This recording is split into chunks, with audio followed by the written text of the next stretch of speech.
खलिस्तानी चळवळ आणि Canada connection या स्टोरीत एक ट्विस्ट आलाय.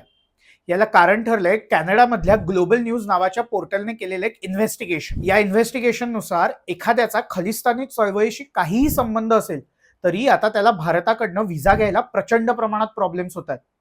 त्यांच्याकडून त्या पद्धतीचा एक फॉर्मच भरून घेतला जातो म्हणे. या फॉर्म मध्ये खलिस्तान नाकारणं, भारत मातेविषयी प्रेम आणि आदर असणं अशा गोष्टींचा उल्लेख आहे. आणि हा फॉर्म भरल्याशिवाय व्हिसा इश्यूज होत नाहीयेत. जगात कुठेही राहणाऱ्या आणि विशेषतः कॅनडात राहणाऱ्या व्यक्तीने इतिहासात किंवा आत्ता कधीही खलिस्तान विषयी जर वक्तव्य केलं असेल तर अशा व्यक्तींचे रेकॉर्ड आता तिथल्या कॉन्स्युलेट्स मेंटेन करतायत. विशेषतः खलिस्तान प्रेमी तिथल्या शीख समुदायातील लोकांना आता भारतात यायला मात्र प्रॉब्लेम्स होत आहेत. याचं कारण इथे बिझनेस, लग्न, फॅमिली किंवा धार्मिक कारणांसाठी सुद्धा येण्यासाठी या लोकांना व्हिसा लागतो.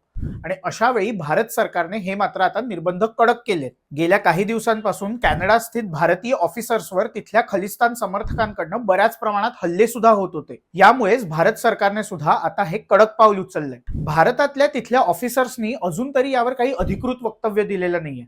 पण भारत आता मात्र कॅनडात सुद्धा शांतीत क्रांती करतोय का, असा आता प्रश्न अनेक जण विचारतात.